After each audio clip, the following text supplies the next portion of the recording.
함께 볼 말씀은 창세기 1장 27절로 28절 말씀입니다. 우리 함께 한 목소리로 읽도록 하겠습니다. 하나님이 자기 형상 곧 하나님의 형상대로 사람을 창조하시되 남자와 여자를 창조하시고 하나님이 그들에게 복을 주시며 하나님이 그들에게 이르시되 생육하고 번성하여 땅에 충만하라. 땅을 정복하라. 바다의 물고기와 하늘의 새와 땅에 움직이는 모든 생물을 다스리라 하시니라. 아멘. 할렐루야. 오늘 여러분 참 잘 오셨습니다. 우리 옆에 계신 분과 함께 이렇게 서로 얼굴 보면 인사합시다. 오늘 참 잘 오셨습니다. 오늘 정말 잘 오신 겁니다. 제가 그냥 드리는 말씀이 아니고요, 정말로 듣기 힘든, 쉽게 들을 수 없는 좋은 강의를 오늘 듣게 되시기 때문에 여러분 너무 잘 오셨습니다.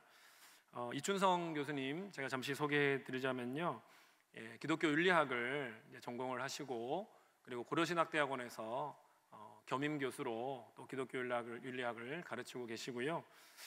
최근에 고려신학대학원 원장을 역임하셨던 신원하 교수님이 계십니다. 그분이 저희 이제 모교의 기독교 윤리학 교수님이셨는데, 그분이 은퇴하시면서 한국기독교윤리연구원이라고 하는 아주 의미 있는 단체를 설립을 하셨습니다. 우리 한국 사회에 또 전 세계적으로 많은 우리 시대의 변화들이 있지 않습니까? 그 시대의 변화 속에서 성경적으로 기독교 윤리적으로 우리 그리스도인과 교회가 어떤 시각으로 그러한 변화들을 바라보아야 하는가, 그리고 또 이것들을 어떻게 분별하여 또 행동할 것인가, 어떻게 살아갈 것인가에 대해서 구체적으로 연구하고 또 여러 가지 자료들을 공급하고 또 목사님들이 설교하는 데 도움이 되도록 또 그렇게 도와주고 있는 그런 좋은 기관입니다. 그래서 이 기관을 정말 잘 섬기고 계신 우리 사무국장으로서도 우리 교수님이 또 섬기고 계십니다. 그동안 우리 한국기독교윤리연구원에서 다루었던 주제를 보면요, 기후위기, 또 AI에 대해서, 인공지능에 대해서, 동성애에 대해서, 또 싱글들에 대해서, 선거와 여러 가지 이제 노화에 대해서 여러 가지 사회 윤리적인 이슈들을 다루면서 우리 교회와 목회자들과 평신도들을 많이 잘 섬기고 있습니다. 참 귀한 사역 하고 계시고요. 또 우리 청년들, 또 우리 장년들, 노년들 어디든지 또 가서 기독교 윤리에 대한 많은 강연을 또 하고 계시는 분이 우리 준성 교수님이십니다. 귀한 말씀을 오늘 전해 주실 텐데 여러분 경청하시고 많은 유익을 얻으시기를 바랍니다. 우리 교수님 나오실 때까지 좀 큰 박수로 환영하도록 하겠습니다.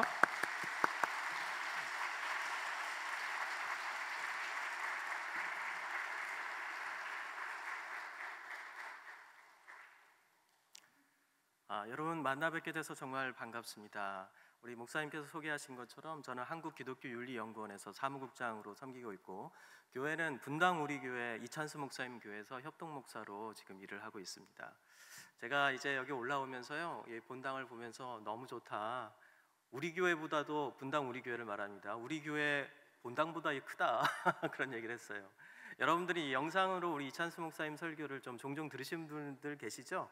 네, 고개를 끄덕이시는 분들이 많네요. 그런데 우리 김창원 목사님 설교를 더 많이 들으셔야 되는 거 알죠? 네, 그렇습니다. 그런데 거기에 보면 사람들이 꽉 차가지고 엄청 커 보이는데 사실 여기보다 작습니다. 네, 그래서 이 본당을 보면서 우리하고 좀 바꾸면 좋겠다 이런 생각을 했는데요. 여러분 만나 뵙게 돼서 정말 반갑고, 우리도 청년들 같은 경우에는 제가 청년부 수련회에 가서 강의를 한 번 한 적이 있어요. 작년인가요? 여름에. 그래서 아마 청년들 중에서는 저를 보신 분도 계시고, 한 7년 전인가 제가 또 청년부 주강사로 간 적이 있었어요. 그래가지고 아마 오래된 청년들도 저를 아시는 분이 계실 겁니다. 그 중에는 또 결혼하신 분들도 계실 거고요. 어쨌든 오늘 여러분들 만나 뵙게 해서 정말 반갑고, 여기에 오니까 꼭 참 친근하고 푸근하고 좋습니다. 제가 잠시 기도하고 우리 바로 시작하도록 하겠습니다.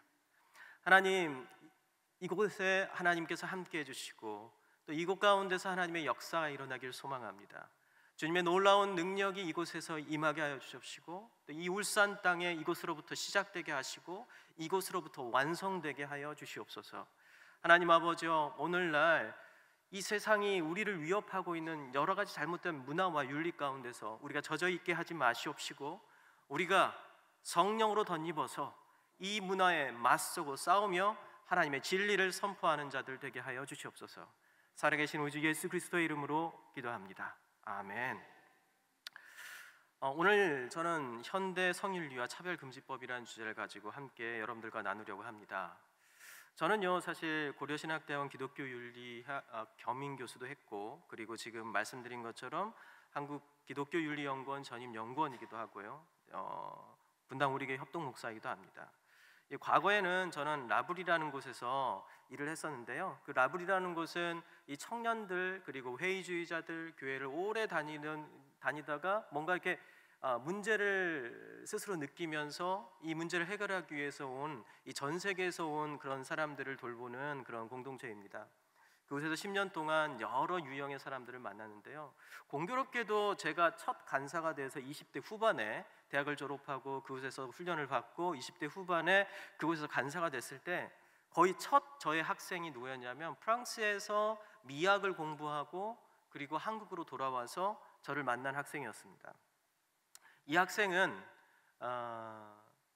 참 말하기 참 부끄럽지만은 이 유학생활 가운데서 교회에서 어떤 형을 만났는데요, 그 형이 굉장히 이 친구를 잘 돌봐주고 또 그 외로움을 달래줬어요.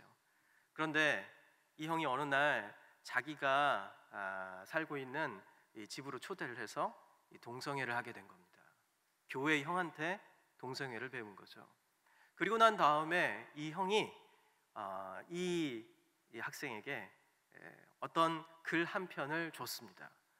그리고 난 다음에 더 큰 죄책감에 시달리게 되는데요, 어떤 거냐면 동성애는 죄가 아니다라는 신학 논문을 그에게 준 거예요.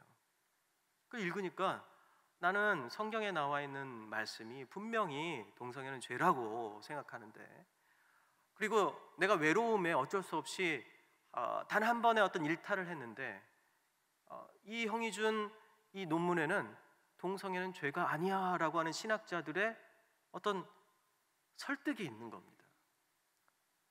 그때부터 모태신앙이었던 이 친구는 혼란에 빠지게 되었고요, 결국은 정신분열증에 시달리게 됐고, 그리고 공부를 마치지 못하고 한국으로 돌아와서 저에게 와서 상담을 받기 시작했습니다.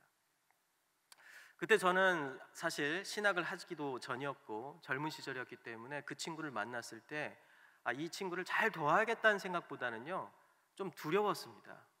그때가 2002년, 3년 이때 시기였거든요. 사실 그때면은 아직 동성애에 대한 문제가 한국에 아주 이렇게까지 많이 논의되지 않은 상황이었습니다. 교회 안에도 이런 문제들에 대해서 있다는 건 알지만은 별로 그렇게 중요하게 생각하지 않던 시절이었어요. 오히려 그러한 상황이 되면 교회 안에서는 터부시하고 무서워하고 그리고 조용히 하고 쉬쉬하던 시절이었습니다.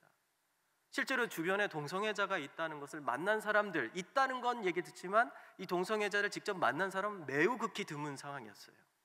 그때 제가 그 친구를 만났을 때의 그 두려움, 혹시나 내가 이 친구를 상담하다가 나도 동성애자가 되는 거 아니야? 이런 두려움이 저 안에 있기 시작했어요. 사실 부끄럽죠. 사역자로서의 첫 발걸음을 띄면서 상대방을 도와야 된다는 생각보다, 더 품어주고 사랑해야 된다는 생각보다 두려움이 먼저 앞섰으니까요. 그리고 그 친구를 몇 달 동안 돕고 또 이해하고 돌보면서 그 친구를 서서히 회복되기 시작했습니다. 성경을 같이 읽고 또 같이 기도하고 그러면서 그 안에 있었던 어떤 뭐랄까요, 그 혼란함, 정신적인 혼란함, 이론적인 혼란함, 이런 사실 우리 모두 다 어떤 면에서는 일탈을 한번 해보고 싶은 어떤 아담과 하와 같은 원죄적 속성을 다 가지고 있습니다. 그런데 그것이 거기서 끝나는 것이 아니라 이것은 문제가 없는 거야, 이건 죄가 아니야 라고 하는 것은 어떤 작용일까요? 감정적인 외로움을 달래기 위한 일탈이 아니라 이건 합리화하고 이성적인 작용이고요, 이건 굉장히 고도의 작업입니다. 이 작업이 머릿속에 딱 들어왔을 때 어떻게 되죠? 수치심이 사라지고 죄책감이 사라지고 그때부터는 그것을 떳떳하게 드러내놓고 죄를 범하는데 그게 죄가 아니라고 외치기 시작하는 거죠. 사실 죄의 본질은 여기에 있습니다. 수치심을 알고 죄책감을 알고 이런 것들은요, 실제로 하나님 앞에서 자기 자신을 중생하고 새롭게 되고 구원받은 사람들만이 죄의 본질을 알고 죄가 문제라는 것을 알게 돼요. 그런데 구원받지 못하고 중생하지 않고 하나님 앞에서 새로워지지 않으면요, 죄를 지으면서도 그게 죄라고 생각하지 않습니다. 이것이 영적인 침체이고 영적인 죽음의 상태를 말하는 거죠. 과거에 이 우리나라 사회는요, 교회 안에서 죄라고 하는 것과 그리고 바깥에서의 죄라고 하는 것이, 이 교회 바깥에서 죄라고 하는 것이 그렇게 큰 차이가 없었습니다. 사실 더 심층적으로 우리 안에서 겉으로는 드러내지 않지만 속으로 짓는 죄, 그래서 우리가 더 깊숙한 영적인 내면에 있는 죄까지 들추어내면서 우리는 그 죄의 본성을 탐구했어요. 우리 교회 안에서는. 왜냐하면 우리가 지금 교회 안에서 생각하는 죄와 바깥에서 생각하는 죄가 큰 차이점이 없었기 때문에 그렇죠. 그런데 시간이 지나가면서 우리는 상당히 아주 불편한 상황에 처하게 되는데요. 그게 뭐냐면 세상은 죄가 아니라고 하는데 교회 안에서만 죄라고 하는 것들이 생겨나기 시작하는 겁니다. 그 대표적인 게 뭐죠? 성과 관련된 겁니다. 세상에서는 어떻게 하죠? 이 여자 저 여자 만나고 이 남자 저 남자 만나고 하는 거에 더 이상 간통죄, 죄라고 얘기하지 않죠. 사라진 지 오래됐습니다. 우리 교회에서는 그걸 죄라고 얘기하죠. 결혼하기 전에 성관계를 맺고 그리고 그런 어떤 동거를 하고 하는 거 우리 교회 안에서는 죄라고 얘기합니다. 그러나 바깥에서는 죄라고 얘기하지 않죠. 뭐 그냥 좋아하는 사람들끼리 만나서 같이 살고 성관계를 맺는 것은 그냥 건강한 성생활이다, 이렇게 이야기합니다. 그 대표적으로 이 동성애라는 것도 마찬가지죠. 교회 안에서는 동성애라고 얘기하지만, 동성애는 죄라고 얘기하지만, 그러나 바깥에서는 자기네들끼리 하는데 남한테 피해주지 않으면 둘이 합의된 상황에서 한다면 전혀 문제가 되지 않는다, 이렇게 얘기를 하죠. 사실 솔직히 말하죠, 우리 교회 안에서 요즘 동거, 이혼, 그리고 혼외 관계 이런 것들에 대해서 교회 안에서 설교하고 이것이 죄라고 얘기하는 것들을 들어본 적이 있으신가요? 거의 없죠. 우리 내부 안에서도 마찬가지예요. 우리 내부 안에서도 우리 권사님들 그리고 집사님들 자녀들이 결혼하기 전에 관계를 하고 아이를 갖게 되면 과거에는 교회 안에서 주례를 해주지 않았습니다. 교회 안에서 결혼식을 할 수가 없었어요. 목사가 주례해주지 못했어요. 그러나 지금은 어떻게 하죠? 다 해줍니다. 왜? 성도들의 비율을 맞춰야 되니까. 안 그러면 교회를 떠난다고 하니까, 상처받았다고 하니까. 지금 그런 상황이잖아요. 그래서 교회 안에서도 솔직히 지금 현재는 뭐 동거했다고 죄라고 얘기하지도 않고 뭐 이런 문제들 가지고 죄라고 얘기하지 않습니다. 그런데요, 유일하게 성 부분에 있어서 우리가 죄라고 이야기하고 있는 부분이 있어요. 대놓고 우리가 지금 거부하고 있는 게 있어요. 그게 뭐죠? 동성애예요. 왜요? 이것이 마지막 보루이기 때문입니다. 이것마저도 교회가 지켜내지 않으면 우린 더 이상 그 어떠한 성에 대한 것도 이야기할 수 없는 상황이 처하게 될 거예요. 여기에서 지금 교회당 안에서 남자 한 명에 여자 둘이 이렇게 결혼하거나 여자 한 명에 남자 셋이 결혼하거나 이런 어떤 다중연애, 다중결혼 이런 것들도 이제 더 이상 문제가 있다라고 얘기하지 못하는 상황이 올 수가 있어요. 서구 교회가 그런 상황이 되고 있어요. 그래서 우리는 왜 하필이면 동성애냐라는 질문하신 분들이 계세요. 왜 하필이면 동성애만 문제인 것처럼 얘기하냐, 이렇게 질문하시는 분이 계세요. 근데 이것은 우리의 기독교적 성윤리의, 성경적 성윤리의 제일 마지막 단계, 이것마저 지키지 못하면 모든 게 무너진다. 그렇기 때문에 이 부분에 대해서 강조하는 겁니다. 기독교 세계관은요, 단순히 이 정신에 대한, 영혼에 대한 것만이 아닙니다. 이 세계관은 몸과 영혼에 대한 관점을 말하는 거예요. 우리의 몸에 대한 것도 이야기하고 영혼에 대한 것도 얘기합니다. 기도만 잘하라고 얘기하는 것도 아니고요. 성경은 우리의 몸을 관리하라고 얘기합니다. 로마서 12장 1절 2절에 보면 뭐라고 하죠? 너희 몸을 거룩한 산 제사로 드리라 라고 얘기를 하죠. 그런데 로마서 12장 이전에 1장부터 11장까지의 내용은 어떤 내용을 가지고 있죠? 우리의 영적 중생에 대해서 이야기합니다. 오직 믿음으로 의롭게 되고 우리가 구원받는다는 사실을 바울은 이야기합니다. 그런데 거기서 끝이면 안 된다고 얘기해요. 그 이전에 우리가 중생을 하게 되고 우리가 거듭나게 되고 예수님을 믿어서 새롭게 변화가 된다면 그 다음에 해야 할 일이 있는데 너희 몸을 거룩한 산 제사로 드려야 된다는 거예요. 몸을 산 제사로 드리지 않는다면 어떻게 돼요? 우리가 영적으로 구원받았다는 사실을 스스로 부정하는 꼴이 된다는 겁니다. 몸을 산 제사로 드린다는 것은 무엇입니까? 사실 제사를 드린다는 것은 죽여서 드린다는 거잖아요. 양을 죽이고 염소를 죽이고 그리고 비둘기를 죽여야지 제사를 드리는 건데, 바울은 뭐라고 얘기하냐면은 우리가 구원받게 된다면 더 이상 죽음의 제사를 드리는 게 아니라 너의 몸을 리빙, 살아있는 제사로 드려야 된다라고 얘기했어요. 그럼 뭡니까 그게? 여러분의 일상의 삶 구석구석에 있는 여러분이 하나님의 말씀대로 살아가는, 하나님께서 말씀하신 계명과 윤리대로 살아가는, 삶의 원리대로 살아가는, 바로 그것이 여러분들의 산 제사인 거예요. 이 산 제사를 어떻게 드리느냐를 여러분은 고민하셔야 되고요. 지금 이 현대 사회 가운데서 우리가 산 제사로 드려야 되는 것들 중에서 가장 도전받는 영역이 있다면은, 여러 영역이 있지만은 지금 두드러지게 현대 사회 가운데서 이 부분이 도전받고 있다라고 생각한다면 저는 서슴없이 성윤리라고 얘기하겠습니다. 이건 저의 생각뿐이 아니에요. 웨스민스터 신학교의 교회사 교수였던 칼 트루만이라는 교수는요, 지금 현대 사회는 성이라는 그 주제로 인하여서 가장 두드러지게 우리가 인간 스스로가 주인이다라는 사실을 드러내는 가장 두드러진 특징으로 나타나는, 이 죄의 특징으로 나타나는 것이 성이다라고 얘기했습니다. 저희 그건 정말 동의하는 바예요. 한번 생각해 보십시오. 미국 사회에서의 대통령 선거 때 이번에도 마찬가지로요, 가장 두드러지게 지금 맡고 있는 게 뭐냐면 낙태를 허용해야 된다는 것과 그리고 동성 결혼을 유지하게 하는 것에 대해서 가장 강력하게 주장하고 있잖아요. 성에 대한 겁니다.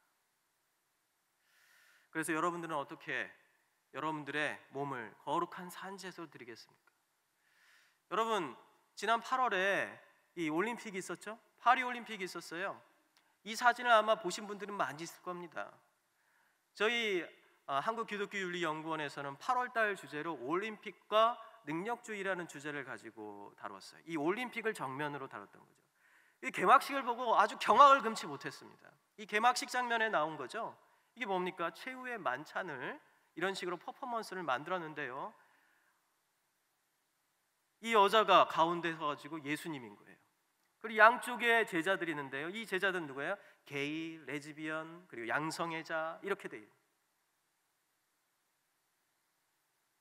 그런데 더 재미있는 것은 이 다음에 보면은요, 이 벌거벗은 축에 나오는 이 존재는 누구냐면은 그리스 신화에 나온 디오니소스라는 이 술의 신 중에 한 명인 이제 이 디오니소스라는 사람을 형상한 건데요. 이 디오니소스 축제는 어떤 축제냐면 난잡한 성교를 하는 축제예요.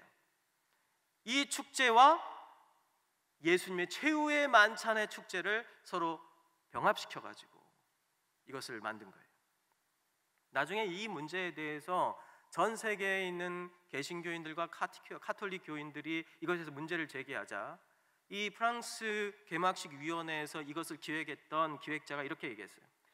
우리는 최후의 만찬을 한 게 아니라 바로 디오니소스 축제를 신을 그림을 그렸던 이 네덜란드 화가의 그림을 형상화한 거다. 이렇게 아주 궁색한 변명을 나중에 하게 됩니다. 이 프랑스 올림픽에서 아주 중요한 장면 중에 하나가 3명의 남녀가 갑자기 거리를 막 뛰어가면서 어느 집 안에 들어가서 방으로 들어가는 장면이에요. 한 사람은 게이처럼 보이고 레즈비언처럼 보이고 그리고 양성애자처럼 보이는 이런 사람들이 한 방에 들어가는데요. 그것은 하나의 결혼식 이후에 신혼 부부가 방으로 들어가는 장면이라고 얘기하더라고요. 도대체 뭔가? 아니, 전 세계에 있는 사람들이 보는 그런 개막식에 아주 정면으로 이 동성애자들의 그 퍼포먼스를 보여주면서 이걸 인정하는 것이 인권을 인정하는, 인권을 보장하는 최고 수준의 인권을 보장하는 국가, 바로 프랑스의 모습이다라는 것을 전 세계에 보여주고 싶었다는 거예요. 저는 이렇게 반문하고 싶습니다. 도대체 사람들이 자기가 주장하는 것들을 다 수용해 주는 것이 인권인가? 아니면 자연적으로 우리에게 주어진 남자와 여자라는 그 성이라는 것을 이야기하고 그 테두리 안에서 살 수 있도록 보장하고 돕고 그리고 치료해주고 하는 것이 인권을 보장하는 것인가? 솔직히 말하면은요, 과거 1980년대 처음에 유전자적으로 동성애자로 태어난 사람이 있다라는 보고가 있었습니다. 그런데 1990년대에 다시 그 보고서가 뒤집어지는데요, 유전자로 이 동성애 유전자는 없다라고 얘기를 했어요. 그러고 난 다음에 또 다시 어떤 논문이 나오는데 그건 없는데 다른 유전자에 그런 유전자가 있을 수도 있습니다라고 얘기했어요. 그랬더니 바로 7년 후에 또 다른 논문을 통해서 그것도 없더라라고 했습니다. 약 3년 전에 그 80년대, 90년대 나왔던 그 샘플보다 약 1100가량 많은 샘플을 조사를 해가지고 거의 완성된 논문이 나왔어요. 사이언스지에. 이 결과는 뭘까요? 동성애 유전자는 없다는 겁니다. 이건 이제 더 이상 논쟁의 여지가 없어요. 더 이상 의학계도 그리고 학계에서도 논쟁을 하지 않습니다. 그런데 왜 동성애 문제가 여전히 문제가 될까요? 이게 자연적으로 발생하는 그런 어떤 순리에 거슬릴 수 없기 때문에 나는 동성애자로 살아야만 합니다라고 과거에는 주장했는데 더 이상 그런 주장하는 사람은 없습니다. 지금 동성애를 주장하고 있는 대부분의 사람들은요, 이렇게 얘기하는 거예요. 내가 그렇게 살고 싶다는데 무슨 말입니까? 내가 그렇게 선택했는데 나의 선택을 존중해줘야죠 라고 얘기하는 겁니다. 이러한 흐름을 철학적으로는 표현적 개인주의라고 합니다. 이 표현적 개인주의는요, 지금 우리나라에는 1990년대 X세대부터 들어왔지만 외국에서는 베트남 전쟁 이후에 1960년대부터 이 표현적 개인주의라는 말이 들어오기 시작했습니다. 이 표현적 개인주의라는 말은 어떤 거냐면 처음에 옷을 입는 것부터 시작을 했어요.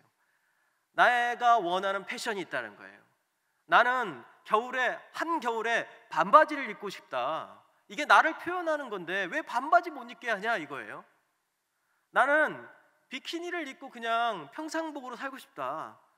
근데 왜 그거 못 입게 하냐? 이런 거예요. 나를 표현할 수 있는 거라는 거죠. 겉으로 보이는 어떤 옷이나 이런 것들이죠.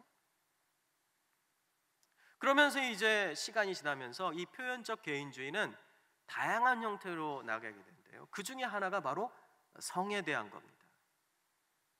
나중에 제가 좀 더 설명드리겠지만은 성이 하나의 선택이 아니라 권리가 되고 그 권리를 자기가 찾는 것을 중요하게 생각하게 된 그 배경에 대해서 좀 더 말씀을 드릴 겁니다. 여러분, 제가 여기에 지금 보여드리고 있는 젠더 뉴트럴이라는 것은 이 모두를 위한 화장실이라는 것을 의미합니다. 우리나라에도 모두를 위한 화장실이 작년에 생겼는데요. 어디에 생겼는지 아세요? 성공회 대학에 생겼습니다. 성공회 대학은 어떤 대학인가요? 기독교 대학이에요. 신학교로 시작한 것입니다. 영국 성공회에서 선교를 해가지고 처음 목사들을 양성하기 위해서 만든 학교예요. 이 학교 안에 모두를 위한 화장실이라는 것이 우리나라에서 최초로 생겼습니다. 여러분, 놀랍지 않나요?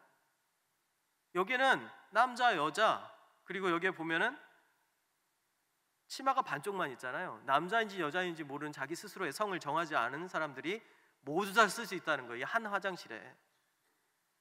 사실 이건 외국 이야기인 줄 알았어요. 왜 그러냐면 제가 약 한 15년 정도의 15년 전에 아니군요. 한 거의 20년 가까이 됐고 20년 전에 영국에서 공부를 할 때 영국의 All Gender Restroom이라는 이 모두를 위한 화장실이 처음으로 생겼습니다. 근데 딱 20년 후에 바로 우리나라에 이렇게 생겼어요. 여기만 생긴 게 아니에요. 또 말씀을 드리겠지만은 사실 여기만 생긴 게 아니라 이 다음 이 어느 제주도에 있는 어느 고등학교에도 생겼어요. 공립고등학교는 아닌데 생겼어요. 나중에 보여드릴게요. 그러면 이제 제가 여러분들에 좀 설명을 드리고 싶은 게 뭐냐면 그러면 이제 여러분 젠더라는 말을 여러분들이 꼭 듣는데 이 젠더는 뭘까요? 요즘 성이라는 단어를 쓰면은요 이건 젠더를 의미하는 겁니다. 영어로 성이라는 단어는 두 단어가 있어요. 섹스라는 단어와 젠더라는 단어가 있는데 지금 현재 우리가 성이라고 얘기했을 때의 대부분의 단어는 젠더입니다. 이 젠더는 사회적 성이라고 하는데 내가 사회적으로 나에게 규정된 성이라는 거예요. 그러면 이 사회적 성은 선택할 수 있다 없다 이 선택할 수 있다는 겁니다. 마치 이 젠더는 어떤 거냐면 여러분이 이제 뭔가를 충전할 때 있잖아요. 뭐 핸드폰이 있으면 그 핸드폰에 충전을 하잖아요. 그런데 여기가 USB-C가 있고 USB-A가 있고 그리고 뭐 아이폰은 뭐 라이트닝 케이블이 있고 그래요. 끝에 모양이 다르잖아요. 이 다른 걸 갖고 있으면 이걸 내 핸드폰과 맞는 것으로 바꿔주기 위해서 뭔가를 딱 끼우죠. 그걸 바로 젠더라고 부릅니다. 알죠? 그러니까 내가 원할 때 뭔가를 끝에 부분을 바꿔줄 수 있는 거죠. 암수를 바꿔줄 수 있는 거예요. 이것을 바로 젠더라고 불러요. 그러니까 이걸 딱 끼우기만 하면 나는 바뀌는 겁니다. 그리고 내가 필요 없으면 딱 빼면 되는 거예요. 그러니까 이 말은 뭐예요?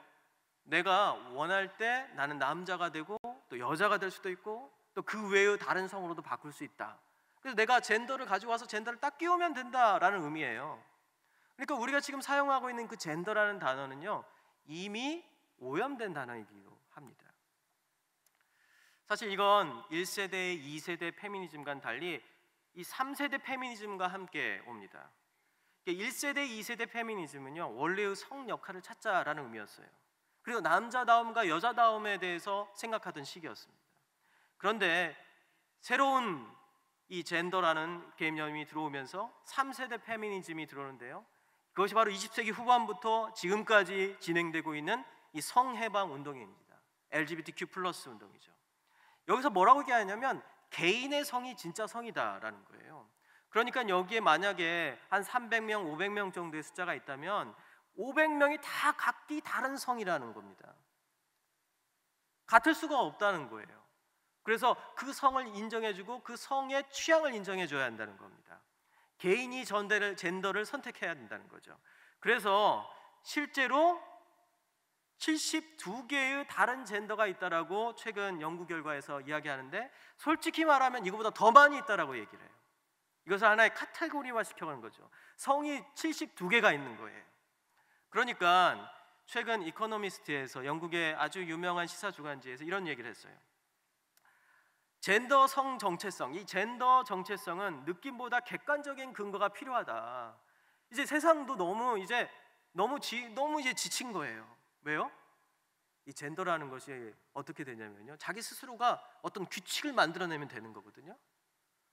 양성애자다 하면은 난 남자이기도 하고 여자이기도 하는데 그 남자이기도 하고 여자이기도 한 것이 규칙성이 있어야 돼요. 어떻게 되냐면 24시간 주기로 나는 남자였다가 여자로 바뀐다. 그래서 이렇게 얘기하는 거죠. 나 오늘은 남자인데 내일은 여자야. 네가 그걸 인정해줘야 돼. 이렇게 얘기하는 거죠. 어떤 사람은 이틀에 한 번씩 바뀌는 거죠. 근데 어떤 사람은 1시간에 한 번씩 바뀐다고 얘기할 수도 있겠죠. 근데 이걸 아주 정확히 지켜주면은 그래, 너도 다른 젠더라, 우리 인정해줄게, 그렇게 되는 거죠. 예, 여러분, 이 현대 사회는요 참 여러분들이 상상 못할 일들이 너무 많습니다. 이게 이제 우리 수요 기도회 때 이런 얘기하기가 정말 민망한데 나는 동물이 좋아. 그럼 그것도 인정해줘야 된다는 것이 이 현대의 이 젠더 개념이에요. 그 사람이 다른 사람한테 피해만 주지 않는다면, 둘이서 합의만 한다면 괜찮다는 겁니다.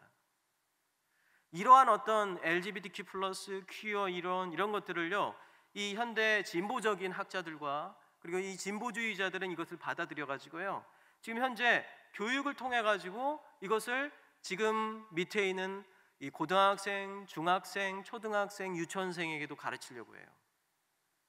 지금 모두를 위한 화장실이라고 지금 써져 있는 저것은요, 제주도에 있는 한 대한 학교에 있는 겁니다. 작년에 만들었다고 그래요.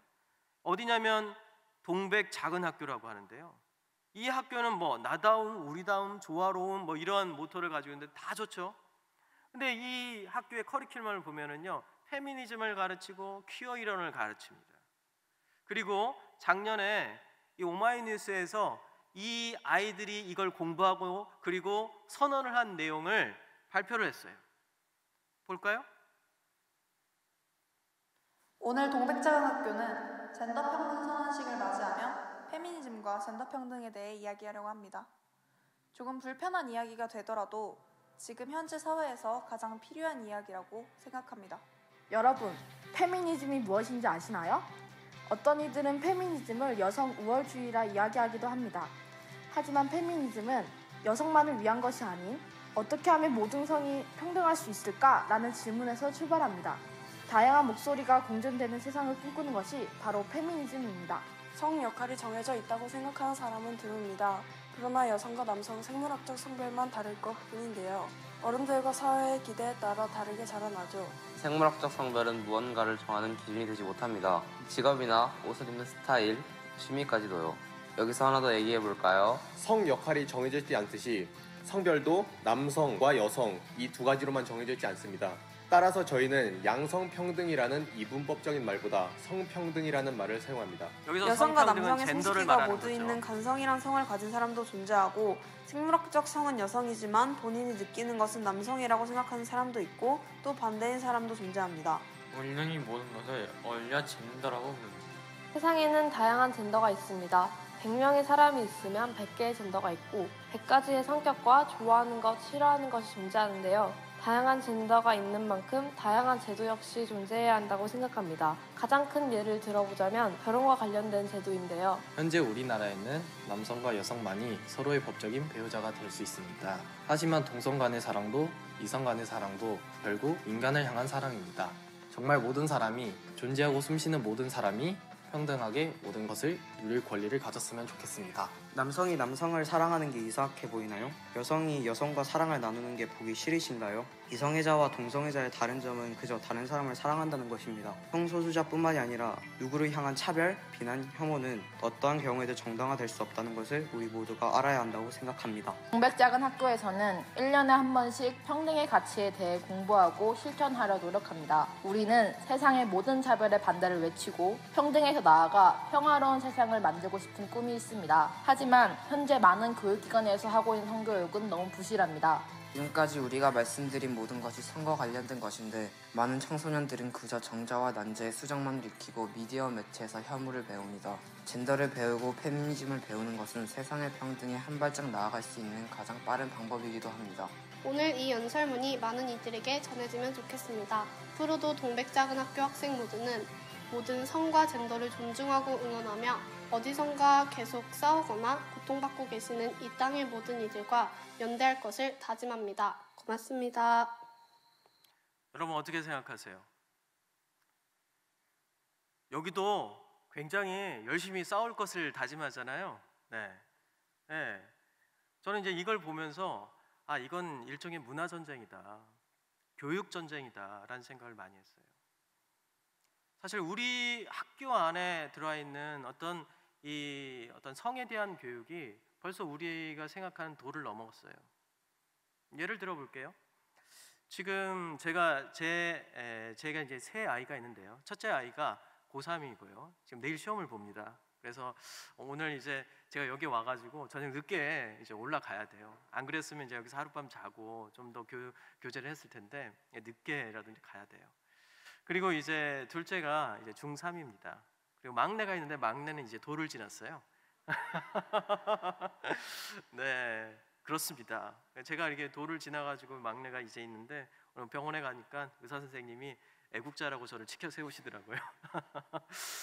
어쨌든요, 저희 둘째가 이제 초등학교 다닐 때였어요. 초등학교 한 5학년 때였나요? 보건 시간에 이제 수업을 듣는데 보건 선생님이 이렇게 얘기했다는 거예요. 집에 와서 저한테 얘기를 해줬어요.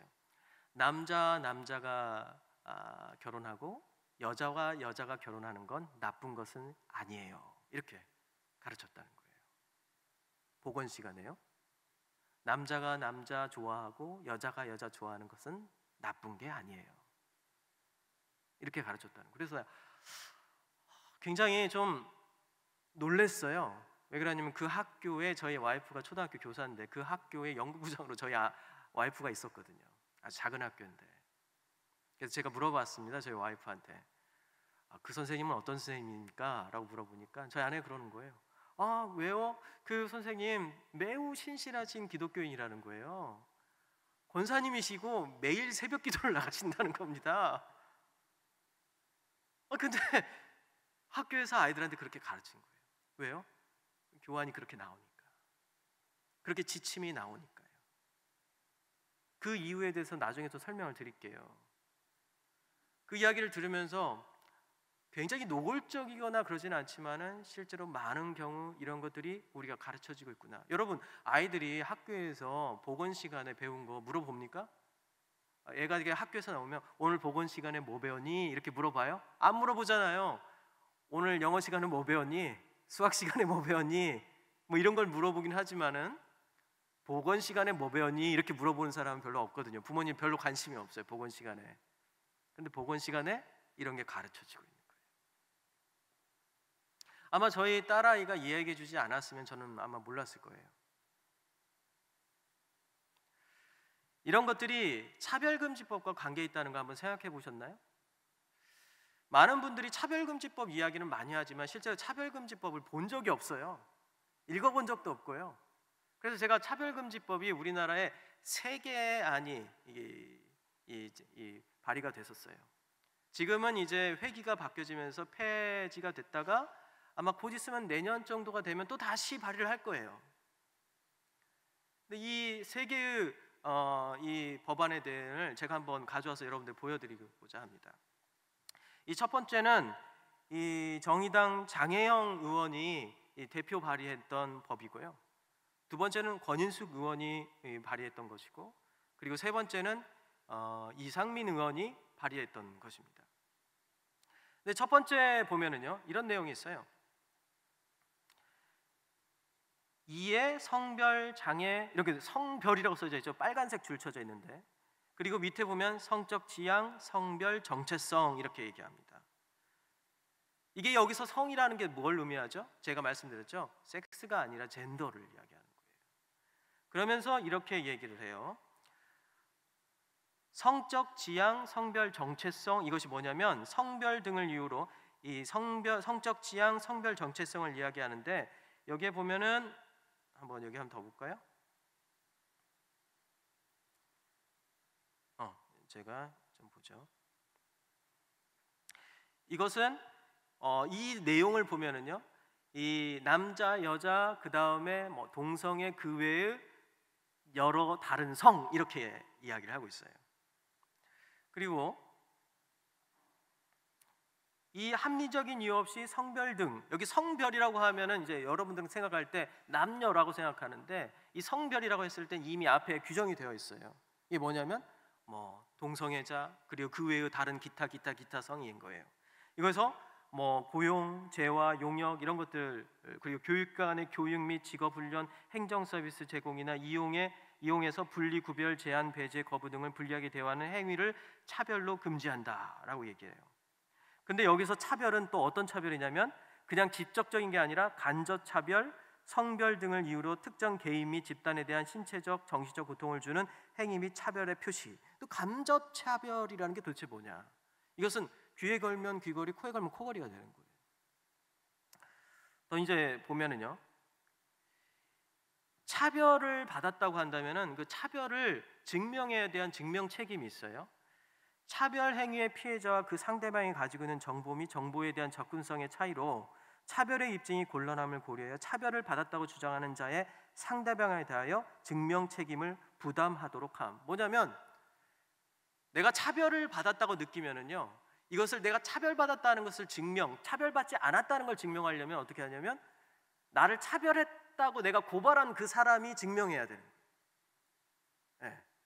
그러니까 내가 길을 가다가 기분이 나빴어요. 그리고 내가 차별받는다는 느낌을 받았어. 그러면 어떻게 하냐? 저 사람이 나를 차별했어요 라고 고소를 하면 그거에 대한 증명을 내가 차별받았다고 느끼는 사람이 해야 되는 게 아니라 차별했다고 고소받은 사람이 스스로를 증명해야 되는 거예요. 난 차별하지 않았어요, 이걸 증명해야 되는 거예요. 도대체 차별이라는 것은 느낌이잖아요. 감정이잖아요. 어떤 면에서요? 근데 이 차별받았다는 그 느낌과 감정을 내가 차별하지 않았다라고 어떻게 증명할 수 있냐 이거예요. 사실 차별금지법은요, 사실 우리 기독교인들이 먼저 주장해야 되는 거예요. 우리는 그 어떠한 차별도 원하지 않습니다. 성경은 이렇게 얘기하죠. 갈라디아서에 바울이요, 그리스도 안에선 남자도 여자도 주인도 종도 없다.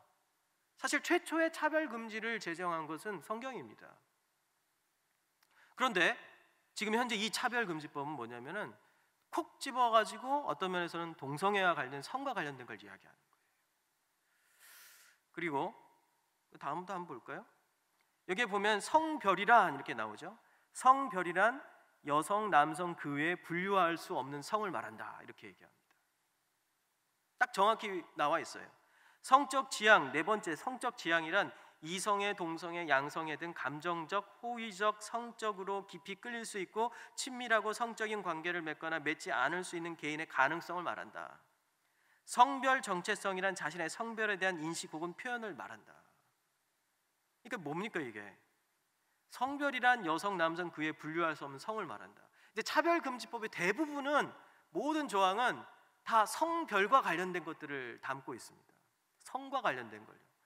우리는 이렇게 얘기하죠. 차별금지법이 장애인도 들어가고 어떤 외국인도 들어가고 그리고 사회적 약자, 소수자를 다 대변한다고 생각하지만 실제로 이 모든 법들은 우리 기존의 법들, 장애인법, 무슨 법, 노동법 이런 데 다 들어가 있어요. 차별을 금지하는 법들은요. 그런데 이 포괄적 차별금지법이라고 제정하려고 하는 것들은 대부분 그 안에 내용을 뜯어보면은 성과 관련되고 특별히 성별이라는 그 단어를 재정의하는데 모든 것들을 쏟습니다. 또 한번 볼까요? 저는 이제 차별금지법의 가장 문제가 되는 것이 이 교육과 관련된 문제라고 생각해요. 보면 이제 교육기관의 장은 성별 등을 이유로, 여기 성별이라고 했을 때 많은 분들이 오해해요. 그냥 여자 남자라고 생각해요. 여긴 젠더를 의미하는 거예요. 앞에 얘기했죠. 성별은 남자 여자 그 외에 정의할 수 없는 모든 성을 말한다. 그러니까 그 성별 등을 이유로 교육기관의 지원, 입학, 편입을 제한 금지하거나 교육활동에 대한 지원을 달리하거나 불리하게 하여서는 아니 된다. 교육기관의 장은 성별 등을 이유로 전학, 자퇴를 강요하거나 퇴학 등의 불이익을 취해서는 안 된다. 그 밑에 내용은 더 중요한데요. 교육 목표, 교육 내용, 생활지도 기준이 성별 등에 대한 차별을 포함하는 행위, 성별 등을 이유로 특정 개인이나 집단에 대한 혐오나 편견을 교육 내용으로 편성하거나 이를 교육하는 행위, 이 모든 게 다 차별이에요. 저는 공교육에서 이런 내용을 담고 있다는 것에서 전혀 그리고 그 이야기를 한다는 것에 대해서 그럴 수도 있겠다 생각을 해요. 그런데 공교육이 아닌 더 큰 문제는 사립학교에서 기독교 정신을 가지고 또 교회에서 세운 학교가 만약에 지금 현재 사립학교들이 대부분 교육청으로부터, 교육부로부터 일정의 지원을 받고 있거든요. 이 일정의 지원을 받고 있는 모든 학교들은 이것이 다 적용이 돼요.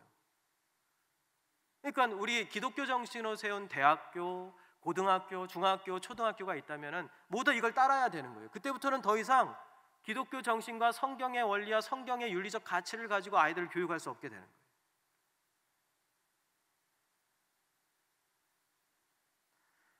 솔직히 말하면 고려신학대학원, 고신대학교 정부의 지원을 받고 있어요. 고신대학교 안에서 고신대학교 산하 고려신학대학원이 있는데 고려신학대학원의 전도사들로 이제 MDB 과정에 이제 신입생을 받았는데 나 동성애자다라고 하면 이 사람을 우리가 내보낼 수가 없는 거예요. 내보낼 수가 없는 거예요. 학교에서 자퇴 퇴학시킬 수가 없어요. 그럼 여러분들이 나중에 이제 제가 며칠 전에 어떤 목사님이 이야기하는데 캐나다 목사님 이야기를 하더라고요. 근데 캐나다 교회는 이제 이렇게 교단이 없습니다. 교단이 연합이 다 했어요. 교회 교세가 줄다 보니까 모든 교단이 하나로 통합이 돼 버렸어요. 오래됐죠. 근데 그 교회는 이제 교회가 큰 교회인데 제일 이게 모든 걸 이제 통솔하는 담임 목사님 계시고 그 담임 목사님 밑으로 한인 공동체가 있고 또 뭐 인도계 공동체가 있고 그 다음에 뭐 캐나디안 공동체가 있고 이렇게 나눠져 있대요. 근데 한인 공동체를 담당하는 목사님이 최근에 사임을 했고 교회 안에서 굉장히 큰 문제가 일어났다는 거예요. 왜 그러냐면 담임 목사님이 새로 오셨는데 담임 목사님이 동성애자인 거예요. 그래서 이 한인 목사님은 나는 도저히 여기에서 난 동성애를 죄라고 생각하기 때문에 여기에서 같이 사역을 할 수 없다 하고 나오는 바람에 교회가 큰 어떤 어려움에 처하겠다라는 얘기를 들었어요.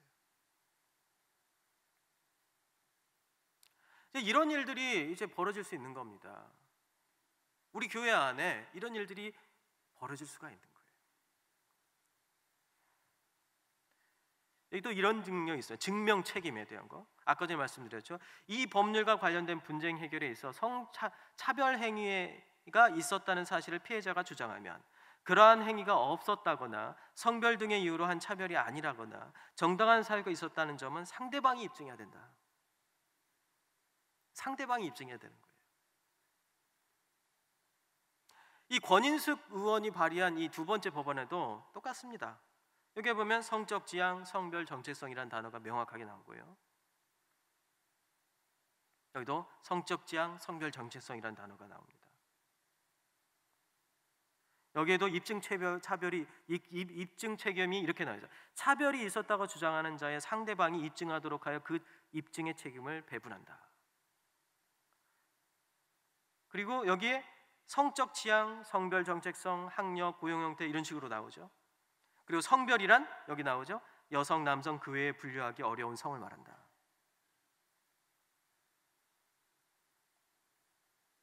여기서 괴롭힘을 당했다고 했을 때 이 괴롭힘이란 특정 개인이나 집단에 대하여 다음 각목의 어느 하나에 해당하는 행위로 인하여 신체적, 정신적 고통을 주는 행위를 말한다. 경우를 말한다. 적대적, 위협적 또는 모욕적 환경을 조성하는 행위, 불쾌감, 모욕감, 두려움 등을 야기하는 행위, 멸시, 모욕, 위협 등 부정적인 관념 표시 또는 선동 등의 혐오적 표현을 하는 행위. 사실 이걸 보고 난 다음에 많은 사람들이 이런 이야기를 했어요. 이 강단에서 목사님이 동성애를 저처럼 죄라고 이야기하면서 이렇게 설교를 하게 되면 여기에 듣고 있는 청중 중에서 어떤 분이 그것을 매우 모욕감을 느꼈다는 거예요. 괴롭힘을 당했다라고 스스로 느끼고 그 내용이 적대적, 위협적, 모욕적 환경을 조성하고 있다. 이 공동체 안에서 내가 동성애자인데 나를 적대적이고 위협적이고 모욕적 환경을 조성하고 있는 말을 지금 설교에서 하고 있다. 아니면 불쾌감, 모욕감, 두려움을 느꼈다. 멸시, 모욕, 위협 등의 부정적인 관념을 표시하는 선동의 혐오적 표현을 지금 목사님이 사용하고 있다. 이 죄라고 얘기했으니까요. 그러면 고발할 수 있는 거 아니냐? 충분히 고발할 수 있죠. 고발할 수 없다고 얘기하는 것이 오히려 이상하죠. 왜냐면 이게 법안에 딱 나오니까요. 그 교회 안에서는 이것이 실제로 재판정에 가가지고 이게 유죄로 판결이 안 난다 하더라도 이것이 제정되는 순간 어떻게 돼요? 교회 안에서 목사들의 성경을 해석하고 성경적인 윤리를 선포하고 그리고 설교하는 것이 위축될 수밖에 없겠죠. 위축될 수밖에 없는 거예요. 너희는 외외야, 교회는 예외로 해줄게 라고 해도 이 법이 있는 한 위축될 수밖에 없어요. 그리고 우리는 밖에 나가서 이런 얘기를 할 수가 없게 됩니다. 하나님의 진리를 세상의 온전한 진리라고 선포할 수 없게 되는 거예요. 너희 교회에서 예배 시간에만 얘기해. 딴 데 나가서 저거 몸 교회 밖에 나가서 얘기하면 너 처벌받는다? 그런 순간 우리의 모든 삶은 위축되는 거죠. 우리는 로마서 12장에 나와 있는 것처럼 너의 삶을 거룩한 산 제사로 세상에서 드려라 라고 했던 이 산 제사의 삶을 더 이상 살 수 없게 되는 거예요.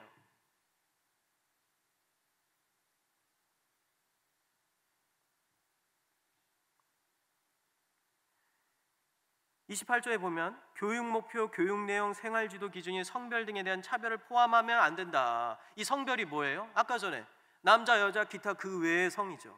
이거에 대한 차별적인 내용이 포함되면 안 된다는 거죠. 성별 등에 따라 교육 내용 및 교육과정 편성을 달리하면 안 된다. 성별 등을 이유로 한 특정 개인이나 집단에 대한 혐오나 편견을 교육 내용에 포함하거나 이를 교육하는 행위는 안 된다. 기독교 학교들은 모두 다 이걸 이제 성경적 성교육을 할 수 없게 되는 겁니다. 이런 한 푼이라도 교육부에서 지원을 받게 되는 순간부터요.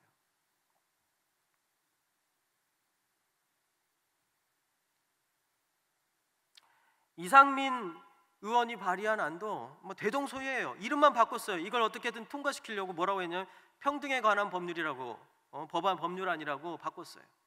왜냐하면 차별금지법에 대해서 포괄적 차별금지법 안에 대해서 되게 부정적이고 그리고 사람들이 문제가 많이 있다고 하니까 이걸 통과시키기 위해서 이름만 바꾼 거예요. 평등에 관한 법률안. 그럴듯해 보이잖아요. 근데 똑같습니다. 내용은. 여기 보면 여기 있죠. 성적 지향, 성별 정체성, 학령, 고용 형태 이런 성적 지향, 성별 정체성이라는 게 나오죠. 성별이란 여성, 남성 그 외에 분류하기 어려운 성을 말한다. 똑같이 그대로 그냥 복사해서 붙인 거예요. 사실 그런데 우리나라에 차별금지법이 없나요? 있습니다. 우리는 차별금지법을 포괄적인 차별금지법을 막으려고 노력을 하고 있고 그리고 수많은 사람들이 노력하면서 하고 있지만은 그래서 가지고 우리가 막고 있다고 생각하지만 실제로는 우리나라에 차별금지법이 있다는 거예요. 왜냐하면 포괄적 차별금지법, 이 차별금지법은 형사처벌 조항이 들어가 있어요. 그런데 형사처벌 조항이 들어가 있지 않은 법률안이 이미 2011년에 만들어져 가지고 있습니다. 그리고 2016년에 일부 개정안에 그게 들어갔어요. 그게 뭐냐면 국가인권위원법입니다. 형사처벌 조항은 없지만은 행정적으로 효력을 가지고 있는 법입니다. 그래서 이 법에 근거해서 교육이 이루어지고 있는 거예요. 이 법에 근거해서 보건교육이 이루어지고 있는 겁니다. 내용을 한번 볼까요? 이겁니다. 성적 지향, 평등권 침해의 차별 행위란 합리적인 이유 없이 성별, 종교, 장애, 나이, 사회적 신분, 출신 지역, 출신 국가, 출신 민족, 용모 등 신체 조건 뭐 쭉 하면서 성적 지향이라는 말을 거기다가 넣었어요. 이 성적 지향이라는 말이 아까 전에 말씀드린 이거예요. 여자, 남자 외에 그 외에 기타 다른 성. 나는 이 성을 지향한다. 나는 이 남자이길 원한다. 나는 생물학적으로는 남자인데 난 여자이길 원해. 나는 생물학적으로 여자인데 난 남자이길 원해. 난 생물학적으로 남자인데 남자 여자 다 하길 원해. 이 지향, 이것을 집어넣었어요. 그런데 여기에서 더 구체적으로 밑에 하부 조항을 보면 이런 내용이 있습니다. 교육시설이나 직업훈련기관에서 교육훈련이나 그 이용과 관련하여 특정 사람을 우대, 배제, 구별하거나 불리하게 대우하는 행위를 차별이라고 해요. 그러면 교육시설, 직업훈련기관에서 교육훈련이나 그 내용, 그 이용에 관련된 특정한 사람을 배려하는 거, 이게 뭐예요? 성별, 성정체성의, 그러니까 성적 지향을 가지고 있다고 해서 교육시설에서 교육을 따로 하거나 그 내용을 따로 하거나 바꾸고 가거나 그리고 그가 모욕적인 어떤 느낌을 받게 하면 안 된다는 걸 지금 여기서 말하는 거예요. 그래서 이 법에 근거해서 어떻게 하죠? 학교 안에서 그런 교육이 이루어지는 겁니다. 그냥 교육이 이루어지는 게 아니에요. 그리고 교육과정이 만들어지는 겁니다. 사실 우리나라는 처벌 조항이 없는 차별금지법이 이미 만들어져 있어요. 그러나 우리가 여기에서 더 이상 멈추면 안 된다. 여기에서 더 이상 이걸 허용하면 안 된다. 그러면서 이제 처벌 조항이 있는 것들을 사람들이 만들길 원하니까 처벌 조항이 들어가 있는 것은 막아야 하지 않겠느냐. 그리고 입증 책임을 이런 식으로 상대방에게 차별을 받은 자기가 느꼈다고 생각하면은 나를 차별했어라고 이렇게 고소된 사람이 모든 것들을 입증해야 되는 그 불합리한 상황을 막아야 되지 않느냐. 이건 역차별이다라고 하면서 지금 차별금지법을 제정을 지금 못하게 하려고 지금 하는 거예요. 역차별이라는 거예요. 그래서 사실 이러한 내용들은요, 오랜 역사적이고 사상적인 뿌리가 있습니다, 여러분. 뭐냐면요, 이 빌헬름 라이히라는 사람이 1900년 초반에 책을 썼는데요, 그 책이 뭐냐면 성혁명이라는 책입니다. 이 성혁명이라는 책인데요, 이 성혁명이라는 책은 사실 이 빌헬름 라이히는 누구의 제자이면 프로이드의, 여러분들 정신분석학자의 정신분석의 아버지라고 얘기하는 그 프로이드라는 사람의 제자예요. 그리고 유명한 공산주의자입니다, 이 빌헬름 라이히는요. 이 사람은 공산주의 성정치의 대표적인 인물인데 오스트리아의 막스주의였습니다. 이 사람은 어떤 생각을 했냐면은 이 칼 막스가 주장한 이 공산주의는 뭐죠? 이 경제적인 불평등을 해소해야 된다는 거예요. 이 세상은 경제적으로 계급이 있다는 거죠. 유산 계급과 무산 계급이 있다는 거예요. 이 유산 계급이라는 것은 이 생산하는 수단들을 다 소유하고 있는 유산 계급이 있다는 거죠. 그리고 무산 계급은 생산하는 수단을 소유하지 못하기 때문에 결국 생산하는 수단을 가지고 있는 사람에게 고용되어 가지고 그 사람이 하라는 대로 해야만이 먹고 살 수 있는 계급. 이 계급을 무산 계급이라고 합니다. 그런데 유산 계급이 모든 이 어떤 생산에 있는 생산물을 전부 다 가져가고 자기가 부를 누리고 그리고 어떤 경제적 차별이 있기 때문에 이 무산 계급들의 어떤 경제적인 평등을 위해서 우리가 혁명을 해야 된다 해가지고 만든 게 이 공산주의 혁명이죠. 그런데 이 빌헬름 라이히는 이렇게 생각했어요. 경제적인 평등만 가지고는 이 노동자들을 자유롭게 할 수 없다. 실제로 무산계급, 유산계급의 가장 큰 특징은 유산계급은 성을 소유하고 있대요. 성적 욕구를 자기가 언제든지 해소할 수 있는 거 있지만 이 노동자 계급은 일을 하는데 너무 지쳐가지고 성적인 자기 욕구를 해소할 수 없기 때문에 어떻게 해요? 정신병과 여러 가지 문제, 정신적인 문제에 시달리게 된다는 거예요. 그래서 이 문제를 해결해 줘야만이 진정한 혁명의 완성이다 라고 해가지고 이 사람은 성혁명을 주장했습니다. 모든 사람들이 성적 욕구를 스스로 해결할 수 있도록 해줘야 된다는 거예요. 그래서 이 사람은 이렇게 얘기했습니다. 오르가즘을 경험하지 못하는 것이 정신병의 원인이다.